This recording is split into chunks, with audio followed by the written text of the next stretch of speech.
Bonjour à tous et merci d'être avec nous pour le 13h30 de la belle télévision.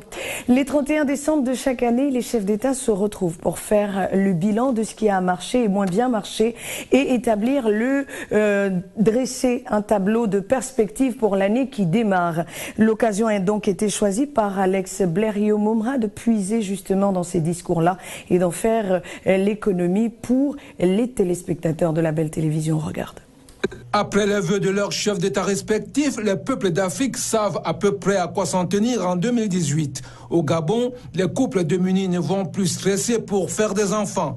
Madame sait déjà qu'elle pourra bénéficier de la générosité de l'État avec l'instauration de la gratuité des frais d'accouchement. Par contre, les ministres et autres hauts responsables médiocres peuvent déjà se faire des soucis. Limogeage sans frais et sans délai assuré en cas d'absence ou de mauvais résultats. Au Cameroun, les activistes sécessionnistes n'ont qu'à bien se tenir. Sans trêve ni repos, ils seront traqués et sévèrement punis. Par contre, les acteurs politiques n'auront qu'à s'en prendre à eux-mêmes s'ils ratent les prochaines échéances électorales. Paul Biya a confirmé le calendrier électoral dans la présidentielle, sauf qu'il n'a rien dit s'il va lui-même rempiler ou pas. Mais aux amoureux du ballon rond et notamment au président de la CAF, qui semble trouver du plaisir à entretenir le doute sur les capacités de son pays, le président camerounais a rappelé que tout sera prêt pour la CAN 2019.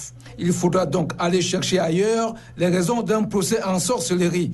Des Ivoiriens, eux, ont eu peur au dernier semestre 2017 à cause de multiples bruits de bottes sur fond de chantage.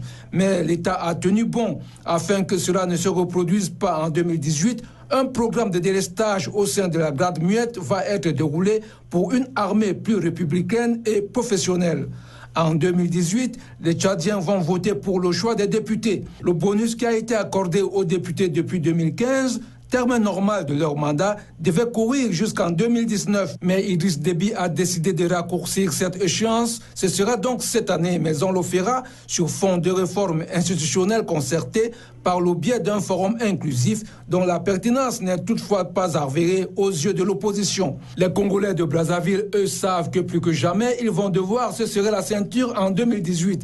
Et très probablement, certains ministres devront faire leur carton et certains ministères disparaître. Le budget de l'État en 2018 est réduit de 7,5% par rapport à 2017. Au Sénégal, enfin, les Casamançais devront définitivement comprendre que ce qui unit est plus fort que ce qui sépare au pays de la Teranga. Une paix sans vainqueur ni vaincu, c'est le moins auquel les Sénégalais vont s'attendre en 2018, mais aussi à l'ouverture d'un dialogue national inclusif pour consolider le processus électoral et la démocratie.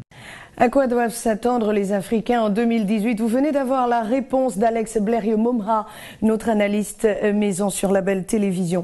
Au cours de ce discours à la nation, celui du président gabonais Ali Bongo Ondimba, discours traditionnel du 31 décembre, eh bien, il a promis un certain nombre de choses, dont la gratuité de l'accouchement, vous l'avez dit Alex Blériot-Momra, à toutes les femmes dès 2018. Pourquoi, comment surtout cette mesure est-elle appréciée par les femmes? Tentative de réponse dans cet élément. À cela s'ajoute un programme de gratuité des frais d'accouchement sur toute l'étendue du territoire national à compter du premier trimestre 2018. Je fais ce que je dis et je dis ce que je fais. Cette phrase empruntée à l'un des discours du président Ali Bongo Ondimba lors de son premier mandat, nous la faisons nôtre le temps de cette restitution. En effet, le chef de l'État gabonais, lors de son adresse à la nation le 31 décembre dernier, a une nouvelle fois placé la santé au cœur de son action en rappelant certains préalables. La vitalité d'un pays dépend de la santé de sa population. C'est pourquoi en 2018, nous allons intensifier notre action dans ce secteur qui, pour moi, est également prioritaire.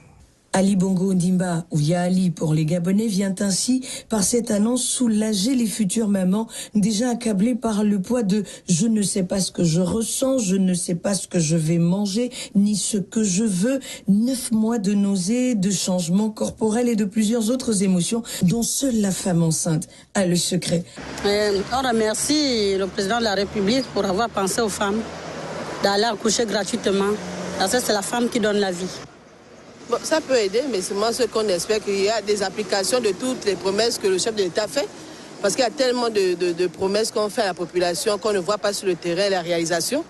Au Gabon, les conditions d'accouchement sont encore assez difficiles. Les maternités du secteur public refusant souvent des femmes faute de place. Dans l'arrière-pays, certaines femmes accouchent à même le sol. Dans les structures privées, l'hymne entonné est à l'accouchement par césarienne pour certainement maximiser le coût. Dans tous les cas, le président gabonais qui a décidé de rehausser l'image de la fille et de la mère à travers un programme ambitieux dénommé Décennie de la femme ne s'est pas arrêté là.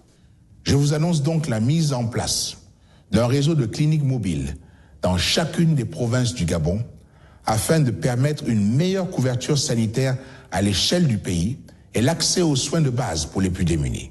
Un réseau qui sera constitué d'une flotte de bus médicalisés disposant de l'équipement nécessaire pour réaliser des soins de base. Voilà qui apportera le sourire aux populations, surtout celles de l'arrière-pays qui parcourent des kilomètres à pied pour allier les centres de santé.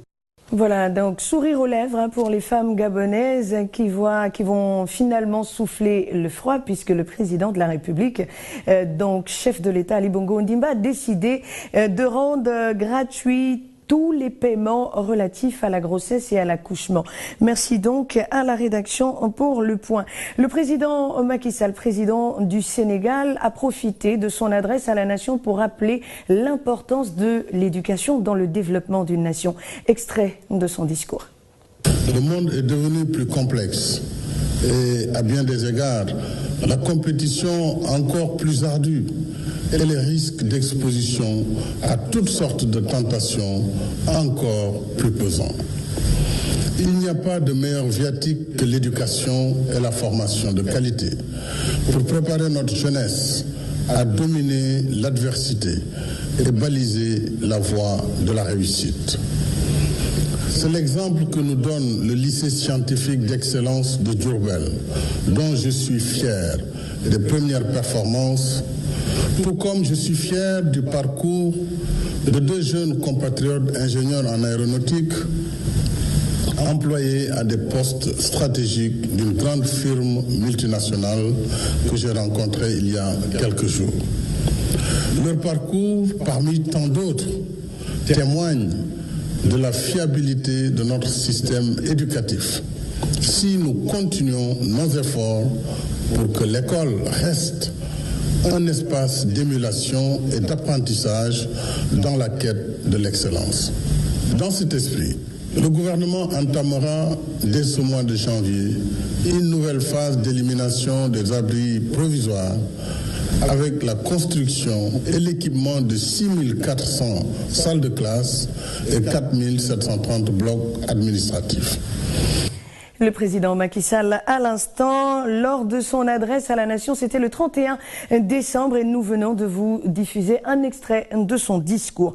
Quels sont les faits économiques qui ont marqué la Côte d'Ivoire en 2017 ? Pêle-mêle, on va citer le barrage de Soubré, l'éligibilité du pays au Millennium Challenge Corporation.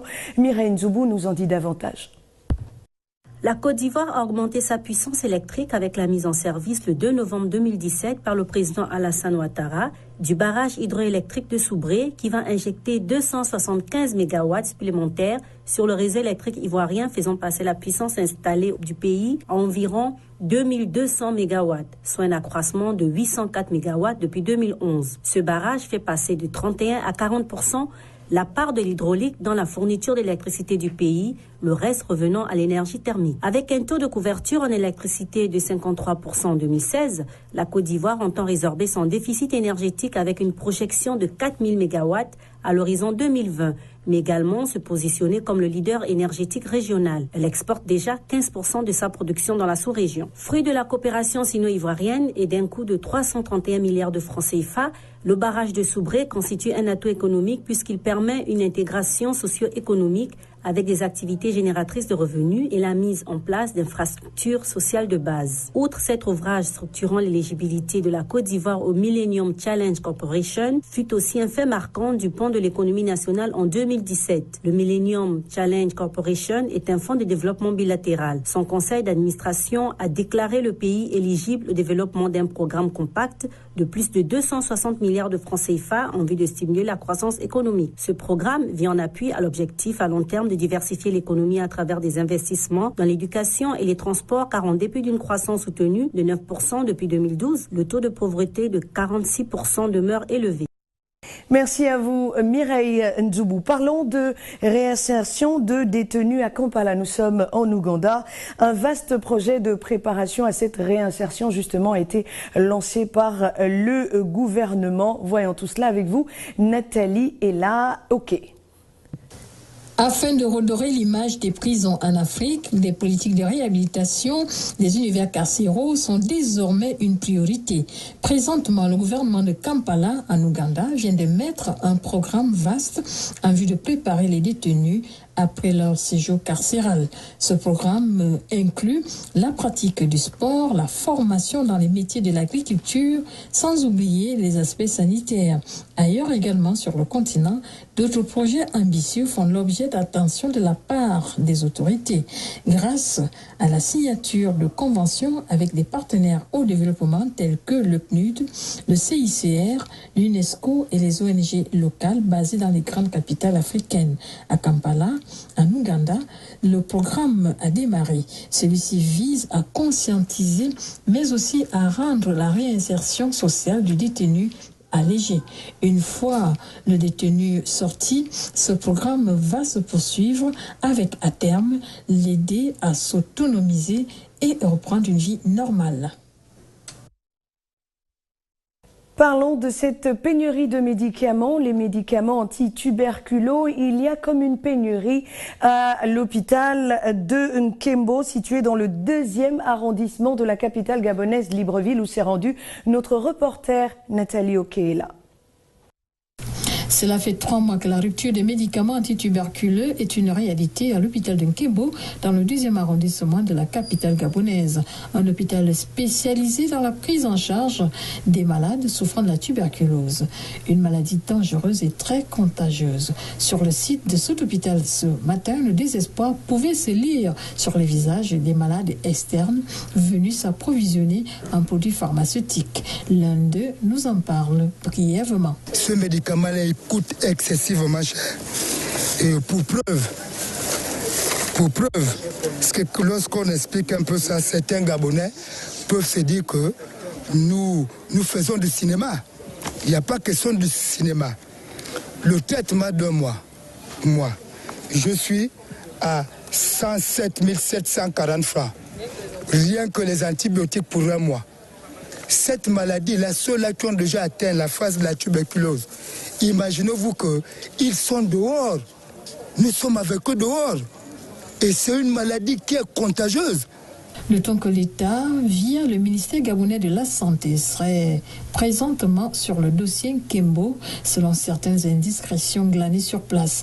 Mais on note que la rupture en antituberculeux a de lourdes conséquences sur les patients externes, lesquels cohabitent avec la population au quotidien, avec le risque de propagation assez élevé. Car cette maladie serait très dangereuse et les médicaments seraient très onéreux pour les patients. Nathalie Oke, donc on souhaite à tous ces patients de trouver les premiers médicaments justement indispensables à guérir de cette maladie qu'est la tuberculose, une maladie qui est très très contagieuse. Merci à vous.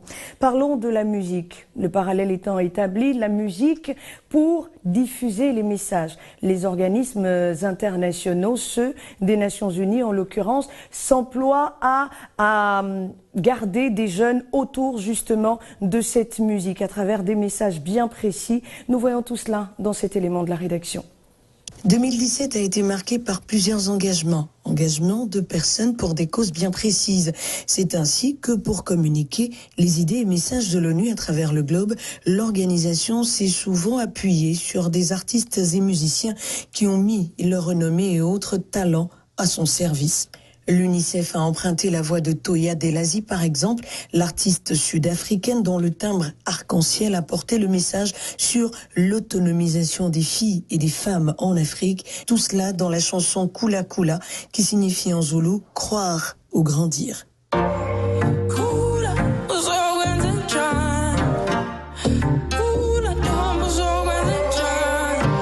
Ina Modja, la chanteuse malienne engagée contre l'excision parce que victime de cette pratique néfaste, a prêté sa voix au lancement de Spotlight, un projet conjoint de l'Union européenne et de l'ONU qui vise à éliminer toutes les formes de violence à l'égard des filles et des femmes. Sa chanson Water, par exemple, nous parle du difficile trajet qu'empruntent des milliers de jeunes filles au quotidien pour aller chercher de l'eau.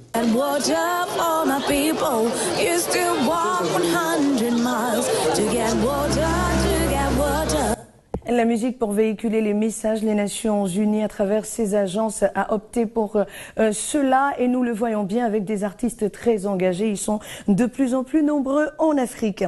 De la musique au sport, il n'y a qu'un pas, nous le franchissons allègrement avec cet athlète, ce footballeur rwandais qui a été sauvé par le football. Il vient de recevoir une médaille de l'Empire britannique. Eric Eugène Mnangagwa, c'est son nom. Son portrait est dressé ici par Rodney Ovono.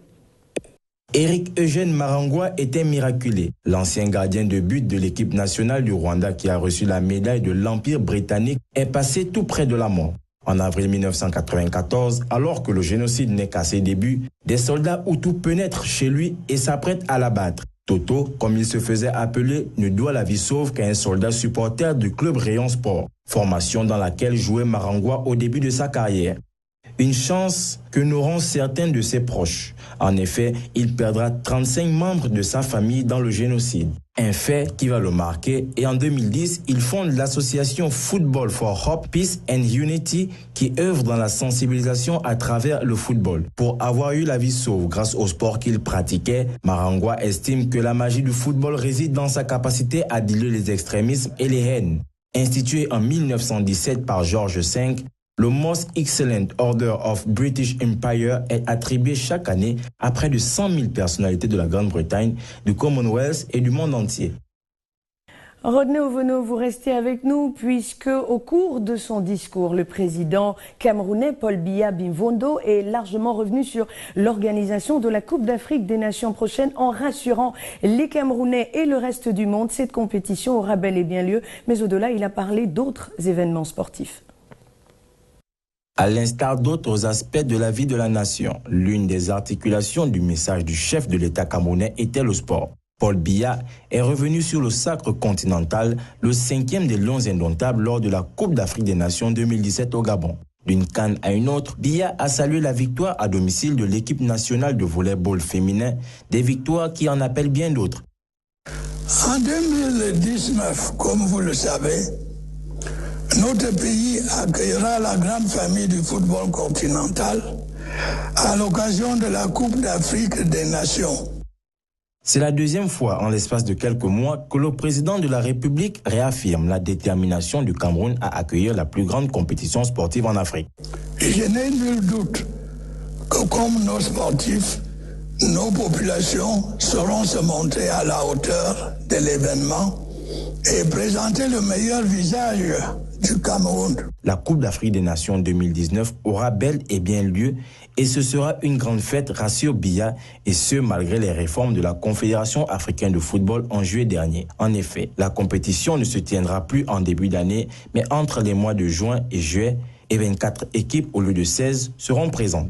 En outre, le président de la Confédération africaine de football, le malgache Ahmad Ahmad, avait émis des doutes sur la capacité du pays à organiser la Coupe d'Afrique des Nations. Notre pays sera prêt pour cette grande fête de l'amitié. À quelques jours de la première mission d'inspection de la Confédération africaine de football au Cameroun, les préparatifs sont d'autant plus urgents et contraignants que cette compétition est sans précédent. Merci beaucoup à vous, Rodney Ovono. Vous refermez définitivement cette édition d'information. Prochain point de l'actualité sur la belle télévision à 19h30 avec Naïke Mbandong, 20h30 Georges Aboké. J'aurai le plaisir de vous informer demain sur la belle télévision. Mais avant, voici ce que dit la phrase que nous devons retenir, sur laquelle nous devons méditer jusqu'à la fin de cette journée. Elle dit ceci: à chaque début d'année, des souhaits nouveaux, que 2018 exauce vos espérances. À chaque début d'année, des souhaits nouveau, que 2018 exauce vos espérances. Merci de votre attention et bonne suite des programmes sur la belle télévision.